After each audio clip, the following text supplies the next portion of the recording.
അത് മനസ്സിലായി സാർ. അത് ഓക്കെ. ആ വാൾ എക്സ്പോസ്ഡ് വാളാണല്ലേ? അതിപ്പോൾ നമുക്ക് ഓക്കെ ഫിനിഷ്ഡും ആണല്ലോ. ഓക്കെ, നമുക്ക് ഇനിയിപ്പോൾ ചെയ്യാവുന്ന ഒരു ഓപ്ഷൻ ഇത്രയേ ഉള്ളൂ. നമുക്ക് കേസിംഗ് ക്യാപ്പിട്ട് ഇറക്കി വരാം. അപ്പോൾ അത്രയും അത് ഹൈഡ് ചെയ്യാൻ പറ്റും. വേറെ ഓപ്ഷൻസ് ഒന്നുമില്ല.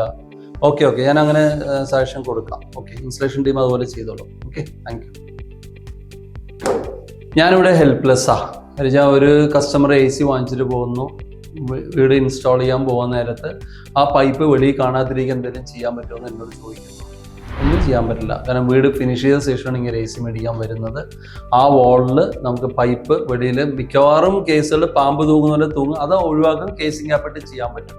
എന്നാൽ ആ കേസിംഗ് ക്യാപ്പ് വിസിബിൾ ആയിരിക്കും. ഞാൻ പറയുന്നത്, ഒരു പുതിയ വീട് ചെയ്യുമ്പോൾ ഓൾറെഡി ഹാവ് എൻ ഐഡിയ. ഈ 3 ബെഡ്റൂം AC ആകും, കോമൺ ഏരിയാസ് 1-2 ഉണ്ടെങ്കിൽ അത് AC ആവാം. ആ പറയുന്ന ACയുടെ ഇൻഡോർ ലൊക്കേഷൻ മാർക്ക് ചെയ്ത് കഴിഞ്ഞാൽ അവിടെ നിന്ന് ഔട്ട്ഡോർ എവിടെ ലൊക്കേറ്റ് ചെയ്യണം, ആ കോപ്പർ പൈപ്പ് കൺസീൽ ചെയ്ത് കൊണ്ടുപോകാനുള്ള ഓപ്ഷൻസ് ഞങ്ങൾ തരാം, ജമാലിൽ തരാം. നിങ്ങൾ വാൾ ഫിനിഷ് ചെയ്യുന്നതിന് മുമ്പ് തന്നെ കോപ്പർ പൈപ്പും ഡ്രെയിനും കൺസീൽ ചെയ്ത് കൊണ്ടുപോകുന്ന എല്ലാ ഓപ്ഷൻസും അവൈലബിൾ ആണ്. വൈ നോട്ട് ജമാൽ എന്നുള്ള ക്വസ്റ്റ്യനാണ് ഇവിടെ ഉള്ളത്. നോർമലായിട്ട് എല്ലാം ഫിനിഷ് ചെയ്ത് AC മേടിക്കാൻ മാർക്കറ്റിൽ പോയി നമ്മൾ ചെയ്യുമ്പം വീടിന്റെ ഭംഗി കളയാവുന്ന, പാമ്പ് തൂങ്ങിക്കിടക്കുന്ന പോലെ കേസസ് 60-70% വീടുകളിൽ ഞാൻ കാണാറുണ്ട്. അത് നിങ്ങൾ ചെയ്യുന്ന മിസ്റ്റേക്കാണ്. We are helpless over there.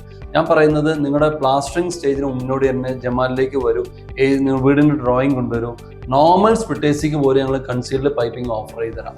നിങ്ങളുടെ ആർക്കിടെക്ടിനോട് കൺസൾട്ട് ചെയ്യൂ, ബിൽഡറോട് കൺസൾട്ട് ചെയ്യൂ, ഇവിടെ കൂട്ടിക്കൊണ്ടുവരൂ. ഞങ്ങൾ ഇവിടെ ഡ്രോയിങ് വെച്ച് നമുക്ക് എല്ലാം കൺസീൽ ചെയ്ത് തരാവുന്ന എല്ലാ സൊല്യൂഷൻസ് തരാം. വിതൗട്ട് ജോയിൻറ്റ്സ് കോപ്പർ പൈപ്പിംഗ് 10 മീറ്റേഴ്സോ 15 മീറ്റേഴ്സോ എക്സ്റ്റെൻഡ് ചെയ്ത് ഇടാനും പറ്റും.